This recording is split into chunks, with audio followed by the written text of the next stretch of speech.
I'd originally watched Blame It on the Samba as part of Melody Time, which is a really interesting Disney film, and Blame It on the Samba is also very interesting. I think there are two ways of judging this. The first is if this were a product today, and the second, or I guess the first and most important way, is a product of its time.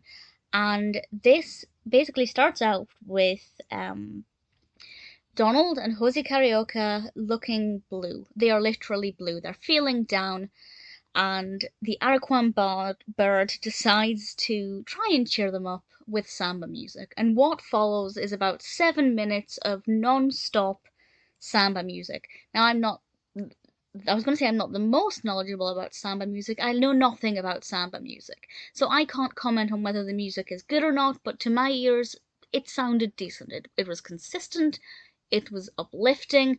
The performances are by Ethel Smith and the Dinning sisters, and I have to say the music to my ears was pretty good. If you know more about samba music and you know if it's a good representation of samba music or not, feel free to let me know. But I didn't mind the music too much.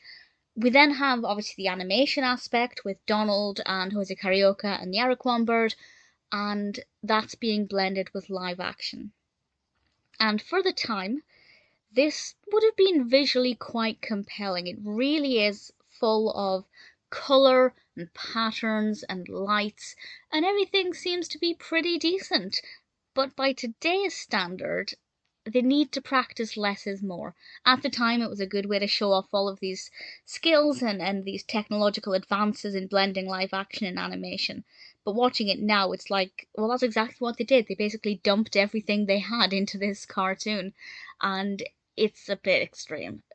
There's a lot at any one time, and it makes it difficult to focus sometimes.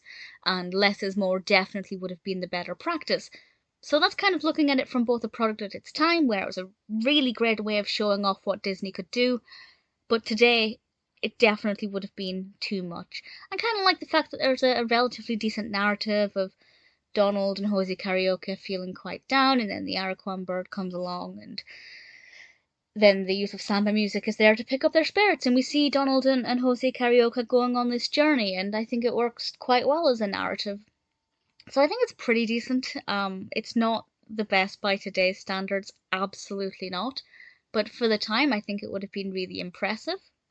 It's not the best blend of live action and animation I've ever seen, not even for the time. But it's definitely not too bad. I think I preferred it watching it as part of Melody Time. I think, rather than rather than watching it on its own. But if you haven't seen it, I do recommend it. But I recommend Melody Time, and I think it's probably better to watch it as part of that whole experience because, well, do I?